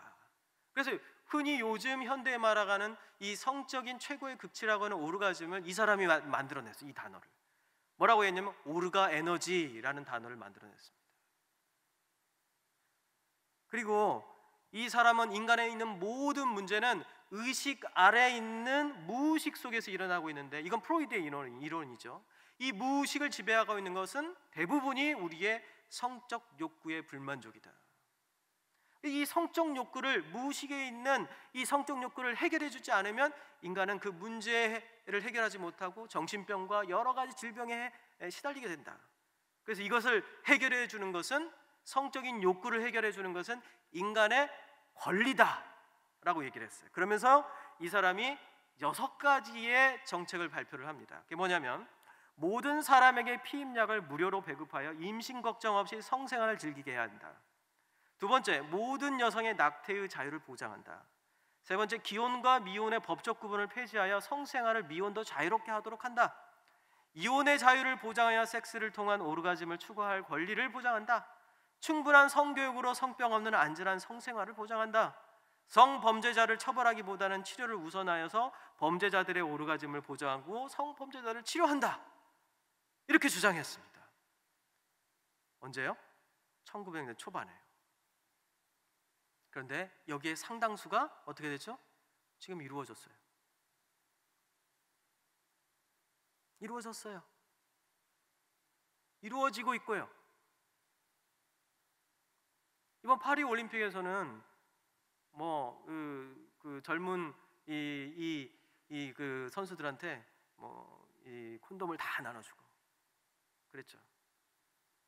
성생활을 보장해줘야 된다는 겁니다. 그걸 보장해주면 안 돼. 이게 하나의 권리라는 거예요.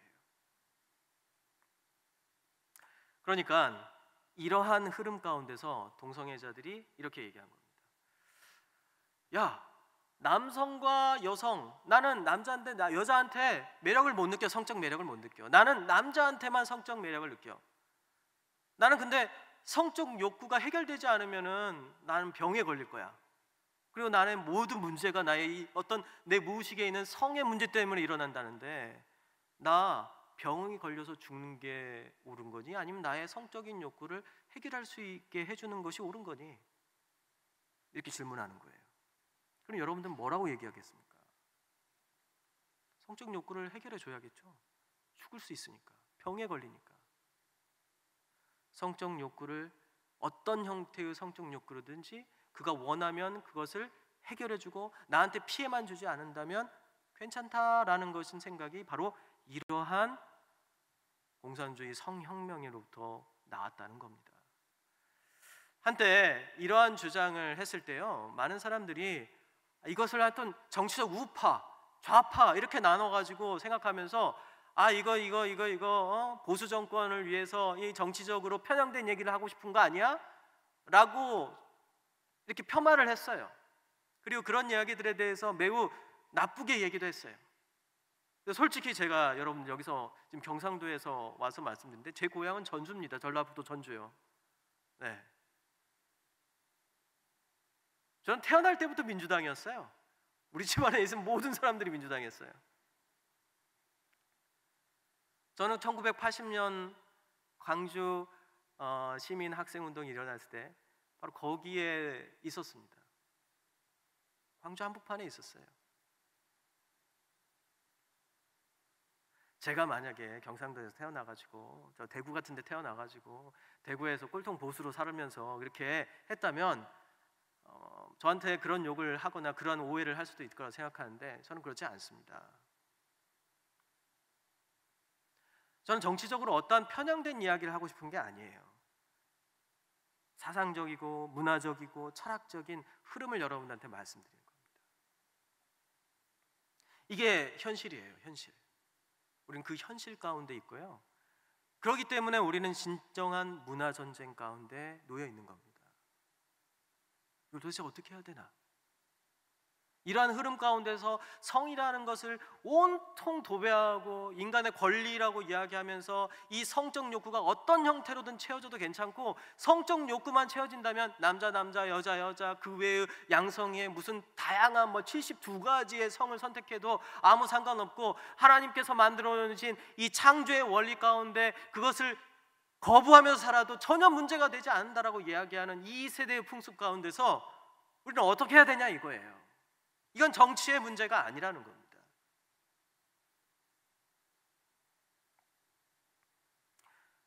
제가 마지막으로 여러분들에게 성경이 성에 대해서 뭐라고 이야기하는지 아주 짧게만 이야기 끝내겠습니다. 아주 심플해요, 성경은요.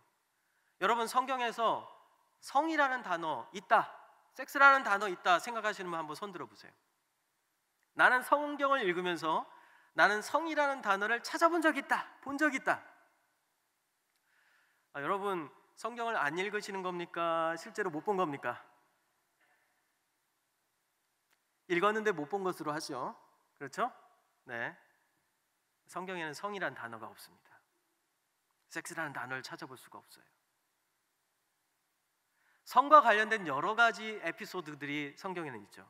그것에 대해서 성경은 침묵으로 답하지 않습니다. 다양한 형태의 일탈과 성적인 나쁜 것들, 이런 것들에 대해서 이야기해요. 동성애에 대해서도 이야기하고요. 소돔과 고모라 성에 나와 있고, 레위기에도 나와 있고요. 로마서 1장에도 나와 있고, 그리고 고린도전서 6장에도 나와 있습니다.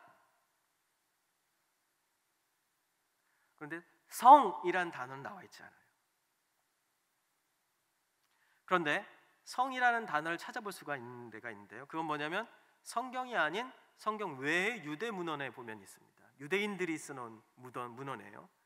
솔로몬의 지혜서라는 곳에 보면은요, 가치의 혼란, 배은망덕, 영혼의 부패, 성도착이라면서 이 성이라는 단어가 나오게 됩니다. 이것을 헬라어로, 그리스어로 번역돼 가지고 나와 있는데요. 이 그리스어가 뭐냐면 게네시스라는 단어입니다. 우리 목사님이 이 신약학 박사님이시잖아요. 이 그리스어 전문가예요. 게네시스가 뭡니까, 목사님? 창조 시작이라는 단어예요. 여기에서 나온 유명한 현대차가 있죠. 제네시스. 영어 성경에 창세기를 제네시스라고 부릅니다. 시작, 출발, 이거예요. 이것이 바로 유대인들은 성이라고 인식했다는 겁니다. 이게 무엇을 의미할까요? 생명의 시작, 이 땅의 시작, 모든 생명의 시작, 이것이 성이라는 겁니다. 성이라는 단어는요, 우리의 그냥 생명과 그리고 이 땅의 창조와 구별되어 있는, 그게 분리되어 있는 그냥 우리의 욕구가 아닌 거예요. 욕구가 아니라 뭐인 거예요? 생명과 관련된 거라는 겁니다. 그래서 창세기, 오늘 읽은 창세기 1장 26절에서 27절에 보니까 하나님이 이르시되 우리의 형상을 따라 우리의 모양대로 우리가 사람을 만들고 그들로 바다의 물고기와 하늘의 새와 가축과 온 땅과 땅에 기는 모든 것을 다스리게 하자 하시고, 하나님이 자기 형상 곧 하나님의 형상대로 사람을 창조하시고 남자와 여자로 창조하시고 라고 한 다음에 뭐라고 해요? 축복하시면서 생육하라, 번성하라, 이렇게 얘기한 거예요. 하나님은 남자와 여자로 창조하셨는데 그것을 하나님의 형상대로 창조했다고 얘기합니다. 그러면 하나님의 형상이란 게 뭐냐 이거예요. 옥스퍼드 대학을 졸업하고 최초의 여성학자로서 영국에서 활동했던 도로시 세이어즈라는 여성신학자가 있습니다. 어떤 면에서는 1세대 페미니스트라고 할 수 있어요. 근데 이분이 이 부분을 공부하면서 뭐라고 생각했냐면, 하나님의 형상은 도대체 뭐냐? 우리가 하나님을 닮았다는 건 도대체 뭐냐? 창세기 1장에서 유일하게 우리가 볼 수 있는 단 하나는 하나님이 창조했다라는 거예요. 그러니까 하나님의 형상을 따라 우리를 창조했다는 건 뭡니까? 하나님처럼 우리도 무엇인가를 만들고 창조하는 예술가적인 존재로 우리를 만드셨다는 거예요. 뭐요? 생명을 만드는 존재로 만드셨는데, 그게 생명을 만드는 하나님과 같은 존재가 되기 위해서는 어떠한 게 필요하냐면 남자와 여자라는 두 성이 필요했기 때문에 두 성을 만들었고, 이 두 성을 만든 다음에 어떻게 했죠? 생육하고 번성하라고 하는 하나님의 놀라운 복을 우리에게 주셨다는 겁니다. 이것이 바로 하나님의 형상이에요. 이것이 하나님의 형상으로 창조된 우리 인간의 본분이에요. 비록 타락으로 인해서 그 형상이 일그러지고 죄로 인하여서 그 형상이 무너지고, 그래서 남자 여자로 있지만은 아이를 가질 수 없는 상황도 있고, 그리고 더 안타까운 상황도 있습니다. 그럼에도 불구하고 하나님의 창조의 원리는 도도히 흐르면서 지금까지도 있어 왔고 앞으로도 있을 겁니다. 뭐요? 인간은 하나님처럼 생명을 창조하는 존재다. 그런데 이것을 영리로, 역으로 쓰고 이것을 뒤바꿔 버리고 남자 남자, 여자 여자, 아니면은 양성애, 그리고 그 외의 72가지, 아니 여기에 500명이 있다면 500명의 다른 성이 있다고 주장하면서 난 성적 욕구를 해결하기 위해서 이곳에 갔어, 이렇게 얘기한다는 것은 도대체 무엇입니까? 이것은 아담과 하와가 에덴 동산에서, 창세기 3장에서 에덴 동산에서 뱀의 꼬임을 받아가지고 너도 하나님처럼 될 수 있어, 네가 주인이야, 네가 원하는 건 뭐든지 할 수 있어 라고 생각하면서 그 선악과를 따먹는 것과 똑같은 거예요. 선악의 기준, 윤리의 기준이 우리 바깥에 있는 게 아니라, 우리 바깥에 있는, 인간 바깥에 있는 하나님께서 정해주시는 것이 아니라 인간 내부에 있다라고 믿는 겁니다.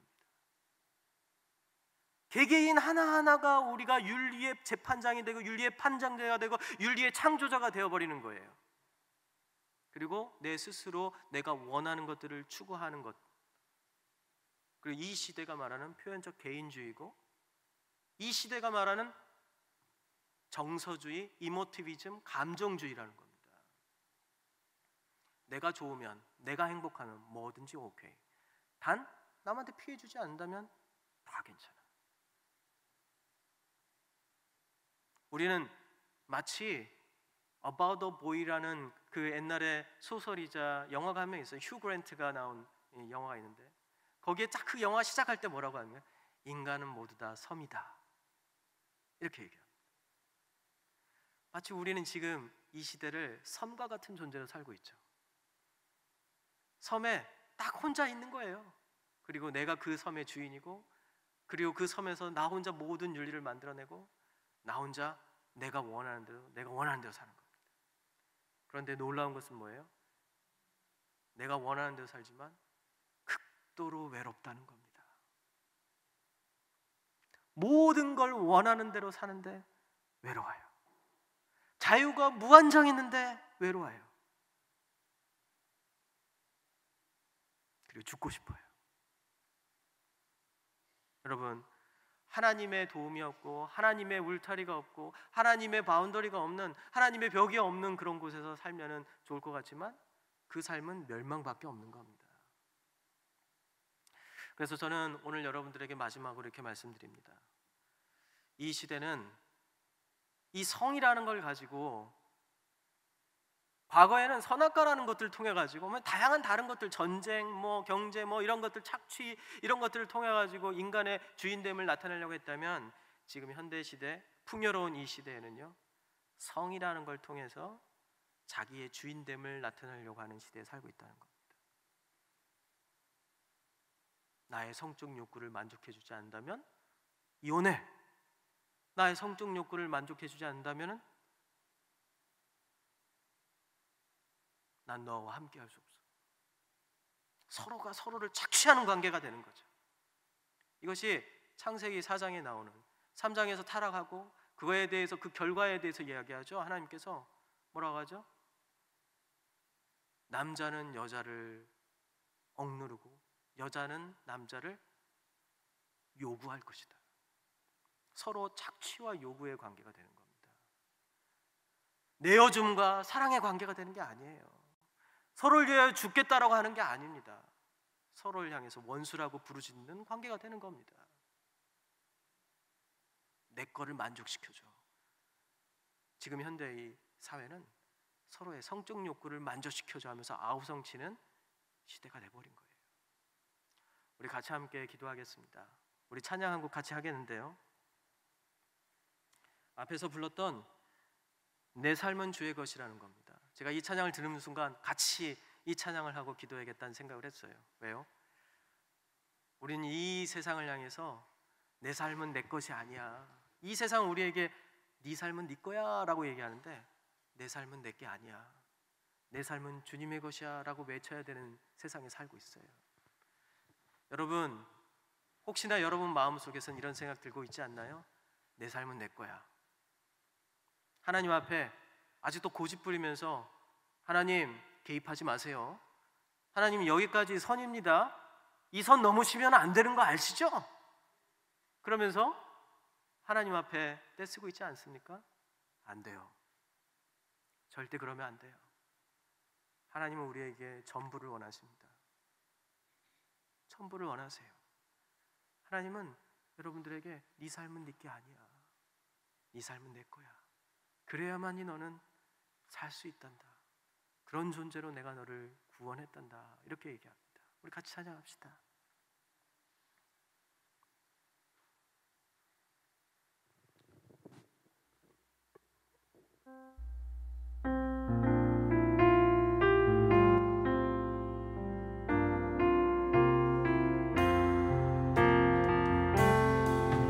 주님 내 길을 잘 아시고 내 걸음 아시네.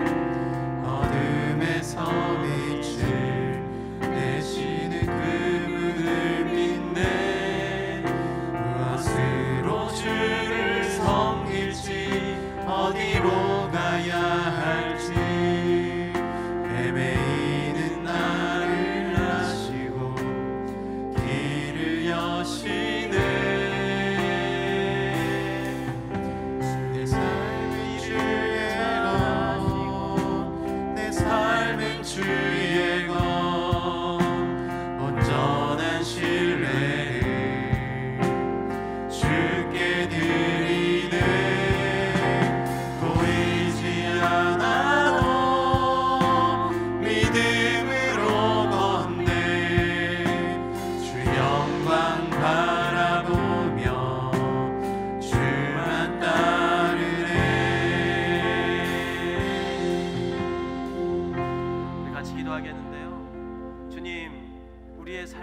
것이 아닙니다. 주님, 나의 삶은 주님의 것입니다. 이 교회 안에서만 이걸 선포하는 것이 아니라 이 세상을 향하여 이걸 선포하게 하여 주시옵소서. 주님, 밖에 나가서 나의 삶의 주인이 하나님이란 사실을 선포하게 하시고 이걸 통하여서 나의 삶을 거룩한 산 제사로 드리게 하여 주시옵소서. 그러기 위해서 우리가 이 세상을 알고 하나님의 진리를 알고 이 진리와 함께 세상에 맞서 싸우게 하소서라고 함께 주님 외치면서 우리 기도하겠습니다. 주님, 하나님 아버지여, 우리가 이 땅의 악한 세대를 향하여서 나는 나가 주인이 아니라 하나님께서 오직 우리의 주인이라고 외치는 우리가 되게 하여 주시옵소서. 하나님 아버지여, 이 땅에 있는 수많은 하나님의 귀한 백성들이 세상을 향하여서 이 땅은 너희 것이 아니라 이 땅은 이 땅을 창조한 창조주 하나님의 것이라고 외치는 우리가 되게 하여 주시옵소서. 하나님 아버지여, 우리의 삶의 모든 것들을 드리길 원합니다. 하나님 아버지여, 우리의 삶의 모든 것들이 주인이 되어 주시옵소서. 하나님 아버지여, 경계선을 긋고 하나님 이곳에 오지 마십시오라고 하는 사람이 되지 않게 하여 주시옵시고, 하나님 우리의 모든 것들을 열어서 하나님께서 우리의 삶에 속속히 들어오셔서 우리의 주인이라고 선포하는 우리 모든 우리 교회의 성도들이 되게 하여 주시옵소서. 하나님 아버지여, 이곳에 모인 하나님의 귀한 백성들에게 용기를 주시옵소서. 하나님 아버지여, 세상을 향하여서 세상의 창조자는 하나님이라고 외치며 이 창조주 하나님이 지금도 역사하신다는 소식을 아버지여, 이 복된 소식을 전하는 용기 있는 복음의 전도자로서 하나님과 우리를 써주시옵소서. 하나님 아버지, 함께 하신 주님 찬양합니다. 내 삶은 주의 것입니다. 내 삶은 주의 것입니다. 내 삶의 모든 것들을 주님께 전하게 하여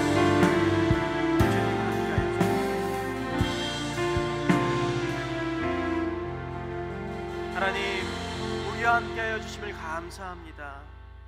내 삶의 주인은 오직 우리 주 예수 그리스도밖에 없습니다.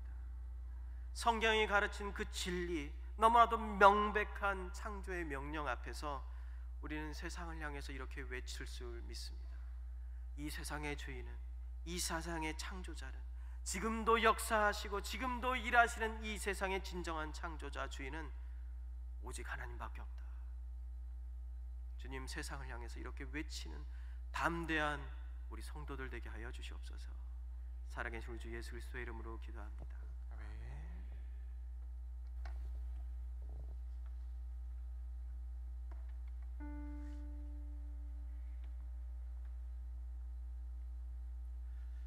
네, 이 추성 교수님을 통해서 보여주신 하나님의 은혜를 기억하면서 교수님을 통해 일하신 하나님을 하나님께 우리 다시 한 번 더 박수로 영광 돌리도록 하겠습니다. 감사합니다.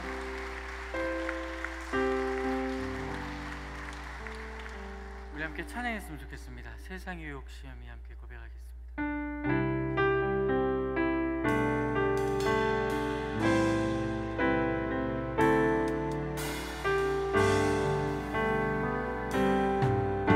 세상의 유혹 시험이 내게 몰려올 때에 나의 힘으론 그것들 모두 이길 수 없네. 거대한 폭풍 가운데 위축된 나의 영혼 어찌할 바를 몰라 헤매이고 있을 때 주를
주신 말씀을 기억하면서 우리 다음 세대를 위해서 기도했으면 좋겠습니다. 우리 다음 세대가 세상 가운데에 빛과 소금으로 구별되는 세대가 될 수 있게 해달라고 기도합시다. 우리의 기도와 우리의 선택이 이들에게 바른 길이 되어질 수 있도록 기도합시다. 더 나아가 우리 교회의 다음 세대를 섬기고 봉사하는 이들이 성령 충만함을 누리고 그 은혜를 흘려보낼 수 있도록 기도를 해주시고요. 또한 내일 있을 수능을 통해서 하나님께서 준비한 걸음들을 이들이 잘 걸어나갈 수 있게 해달라고 우리 다음 세대를 위해서 함께 기도하며 나아가도록 하겠습니다. 기도하겠습니다. 아버지 하나님, 이 시간 하나님의 은혜를 도와여 주시옵소서. 아버지 크신 하나님의 계획함이 아버지 이 시간 우리 가운데 임하여지기를 소원합니다. 아버지 하나님, 우리의 다음 세대가 아버지 세상 가운데 빛과 소금으로 구별되어지는 세대가 될 수 있도록 주님 은혜를 도와여 주시옵소서. 또한 아버지 우리의 기도와 아버지 우리의 선택이 아버지 이들에게 바른 길을 걸어갈 수 있도록 아버지 우리에게 지혜를 더하여 주시고 아버지 우리에게 은혜를 덧입혀 주시옵소서. 그래서 아버지 우리의 선택으로 말미암아 아버지 이들이 어려움을 겪지 않게 하시며 바른 진리의 말씀이 아버지 우리의 선택으로 말미암아 아버지 이들에게 선포되어지며 아버지 이들이 하나님의 약속의 말씀을 바르게 듣고 바르게 아버지 설워져 나가는 세대가 되어질 수 있도록 은혜를 도와여 주시옵소서. 우리 교회의 다음 세대를 섬기고 봉사하는 이들이 성령 충만함을 누리고 그 은혜를 흘려보낼 수 있도록 은혜를 도와여 주시옵소서. 또한 아버지 내일 수능이 있습니다. 아버지 하나님께서 아버지 이들에게 많은 지혜의 걸음들을 도와여 주시고 아버지 그 지혜의 걸음들을 이제 걷고 나아가기를 소원합니다. 아버지 그 걸음 가운데 은혜를 도와여 주시고 그 걸음들을 통하여 아버지 이들이 바른 길로 하나님이 기뻐하시는 걸음으로 온전히 걸어나갈 수 있도록 주님 은혜를 더하여 주시옵소서.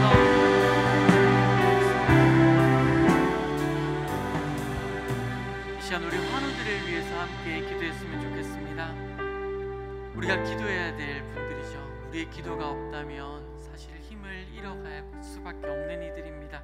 그래서 우리가 이 시간 이분들의 이름을 한 사람 한 사람 불러가면서 기도할 때에 하나님 우리의 기도를 통해서 이들이 새 힘을 얻을 수 있게 달라고 기도합시다. 또 하나가 우리의 기도를 통하여 아버지 하나님의 역사하심을 우리 또한 바라볼 수 있게 달라고 우리 이 시간 환우분들의 이름을 한 사람 한 사람 불러가면서 함께 기도하며 나아가도록 하겠습니다. 기도하겠습니다. 아버지 하나님, 이 시간 하나님의 역사하심을 바라보며 나아가기를 원합니다. 아버지 우리 김순남 목사님을 위하여 기도합니다. 주님께서 그의 삶을 붙들어 주시고 심차 아버지 PVC를 진행하는 과정 가운데 있습니다. 아버지 얼마나 힘들까요? 그러나 아버지 그 가운데 은혜를 더하여 주시고 아버지 황부의 세살이 돋아나게 하시며 아버지 체력이 다시 회복되어져서 하나님 그의 삶을 통하여 하나님의 인도하심이 온전히 다시 회복되어지는 역사가 있을 수 있도록 주님 은혜를 더하여 주시옵소서. 남정이 성도님을 위하여 기도합니다. 온몸에 부종이 있고 감염이 되어지며 폐물이 차고 있습니다. 아버지 원인을 찾게 해주시고 아버지 그로 말미암아 주어진 하나님의 인도하심을 아버지 온전히 바라볼 수 있도록 은혜를 더하여 주시옵소서. 김선주 선생님을 위하여 기도합니다.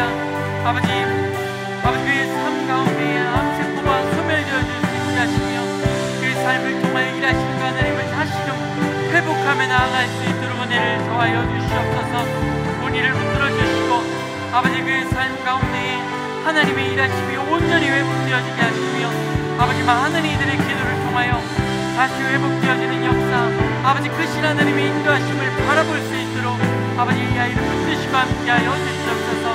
이수연 성도님들을 붙들어 주시고 아버지 위암으로 인하여 힘들어진 체력을 회복시켜 주시옵소서. 김정아 집사님 아버지 두 번째 항암으로 있는 아버지 이 어려움을 아버지 회복시켜 주시며 흑색종으로 말미암아 아픔 가운데 있습니다. 아버지 그 아픔이 회복되어질 수 있도록 은혜를 더하여 주시고 유민한 집사님 가운데에 아버지 모든 수치가 회복되어지는 역사가 있게 하여 주시옵소서. 박은진 성도님을 붙들어 주시고 아버지 지하치고 가운데 있습니다. 아버지 그의 몸과 아버지 그의 삶을 회복시켜 주시며 아버지 마음이 무너지지 않도록 아버지 은혜를 더하여 주시옵소서. 우리 지민이를 붙들어 주시고 아버지 항암 가운데 있습니다. 아버지 좋은 컨디션으로 이것들을 이겨내게 하시며 아버지 다시금 예배 자리로 나와 크신 하나님을 고백하는 귀한 하나가 되어질 수 있도록 은혜를 더하여 주시옵소서. 김문대 집사님을 위하여 기도합니다. 왼쪽 편마비 가운데에 있습니다. 아버지 그 가운데에 하나님의 치유하심이 위하여 주시며 아버지 금수 성도님을 위하여 기도합니다. 아버지 떨어진 체력을 회복시켜 주시고 좋은 컨디션으로 주어진 하나님의 역사심을 회복할 수 있도록 은혜를 더하여 주시옵소서. 신독수 성도를 위하여 기도합니다. 아버지 하나님 제 발로 말미암아 항암 치료 중에 있습니다. 아버지 하나님께서 아버지 치료하여 주시고 하나님의 역사심을 일으켜 주시옵소서. 아버지 또한 아버지 우리가 이름을 부르지 못하지만 침상에 누워 하나님의 역사심을 간구하며 누워있는 이들이 있습니다. 아버지 그분들에게 하나님의 역사심을 일으켜 주시며 살아 역사하신 하나님의 인도하심이 아버지 우리의 기도를 통하여 회복되어지는 하나님의 인도하심으로 나타날 수 있도록 주님 은혜를 더하여 주시옵소서.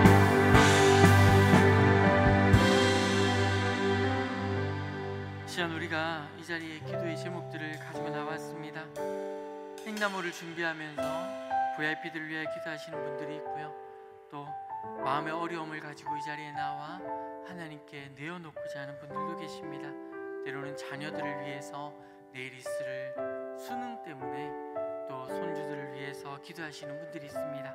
이 시간 우리가 가지고 나온 기도 제목들을 두고 기도하실 때에 하나님의 은혜로와 하나님의 그 도우심이 이 시간 우리의 기도를 통하여 시작되어지며 우리의 기도를 통하여 그 하나님의 일하심을 볼 수 있게 해달라고 우리 시간 함께 주님 이름 부르고 개인 기도로 나아가도록 하겠습니다. 기도하겠습니다.